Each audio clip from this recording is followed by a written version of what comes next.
Fried chicken, magical in any way, shape or form, but this one tossed with crispy lemongrass and Thai kaffir lime leaves. So much flavour. This is my Thai lemongrass fried chicken. Fried chicken, one of those joyous, magical, like eighth wonder of the world kind of things for me. Those of you who watch my channel a lot would know how much I love to fry chicken.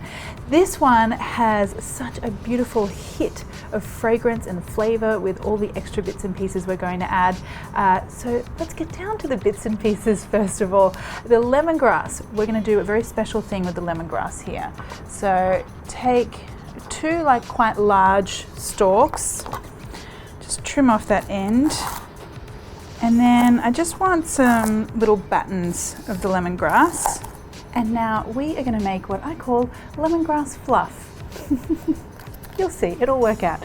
So pop these in here, and now you want to pound this out until we get nice little stringy bits. Okay, so see what I mean here about the lemongrass fluff? And this stringy lemongrass is going to not only flavour the chicken, but when we put it in the hot oil, get really nice and crispy as well. So you want to pop this onto your chicken, and I'm using chicken thigh here. I'm a legs and thigh kind of girl, but you could totally use chicken breast as well. Actually, chicken wings is what you most commonly find in Thailand prepared this way, but I'm doing thighs today because, you know, I can. Now for even more flavour here, I'm going to make a coriander garlic pepper paste. So I want some garlic first of all. Just take those skins off. Now I need some coriander here as well. And I'm just going to use the roots. So the roots have I would say more of a vegetal kind of flavour, a lot stronger than the leaves. Now lots of you have said that you can't get a hold of coriander with the root part attached, and if that's the case, just use as much of the stem as you can as possible. And now some peppercorns. And I just want a fairly rough paste here. Okay, so this is what you're looking for, and this paste in Thai is called sam glur, which is 3 flavours. The coriander, pepper, garlic, it's a very common flavour base for so many different Thai dishes, and if you've been watching for a while, you would have noticed that my mum who's Thai, and myself use this paste for a lot of different recipes. So it's a very classic traditional Thai thing to make. All right, let's put that in with our lemongrass. And to that, I want to add some fish sauce, some oyster sauce, some sugar, and some corn flour.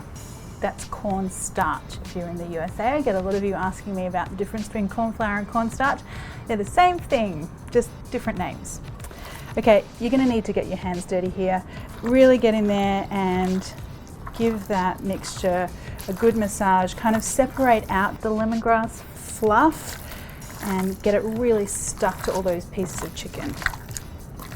It's such a fragrant dish. That smell already of the garlic and the lemongrass and the pepper is so beautiful.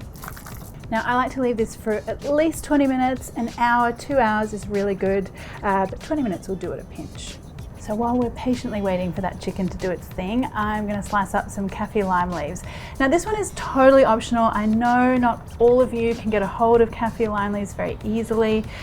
They do add a really beautiful fragrance at the end of this dish, but I often have made this fried chicken without, so don't worry if you can't get them. Now to prepare these, you just take the stalk out, and look, if you can find these at your local Asian grocer, they actually freeze really well. They're quite a hardy leaf, quite strong, so you can grab a whole bunch and keep them in your freezer. Best way to slice them is just to roll them up into a little cigar shape and then finely slice.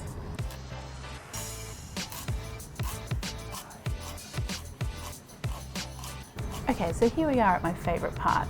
Let's just check the oil first of all. So I get a wooden spoon or a wooden chopstick, pop that in, and you can see we've got some nice little bubbles there, so I know we're good to go. So slide that chicken in. Make sure you're getting lots of those bits of lemongrass as well. I really want lots of crispy little tendrils at the end. Now I am going to do this in batches as well, because of course The secret to deep frying anything is to keep the temperature really high. So if you add in too much into your oil temperature is going to drop, and that's when you start to get oily, soggy food. Life truth, people, don't overcrowd the pan. Now you want to make sure that chicken's not sticking to the bottom, so just kind of loosen it up a bit. And now you want to give this a good amount of time. I want a really lovely deep dark color here, so be patient. Now as the chicken cooks, you want to keep an eye out for any loose little bits of crispy lemongrass and garlic that kind of pop up here, because they are really tasty and I don't want them to burn. So they're going to cook a bit faster, so just sort of scoop them out and drain those off. Now that chicken is looking mighty fine in my book. Look at that color. I mean, it's so beautifully dark and golden, and all those little bits of garlic and lemongrass stuck to the chicken. Oh, that is pure flavor, my friends. Wow.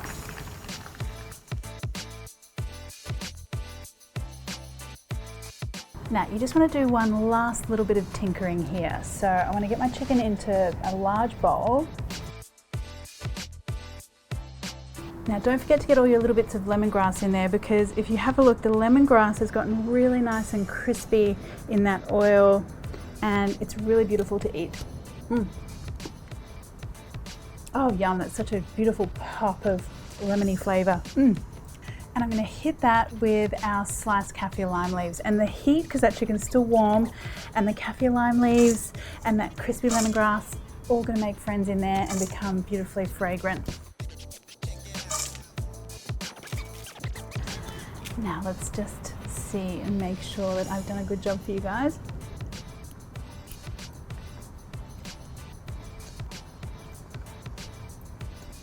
Wow, that flavor, because you get the crispy lemongrass, right, and then you've got that beautiful kaffir lime herb flavor, but then the really savory like garlic and pepper chicken. It really is a beautiful combination, and the texture as well, so good. Just need some sticky rice, maybe some Thai pawpaw salad, or even just a plate on its own. I mean, who am I kidding? I am all about this chicken.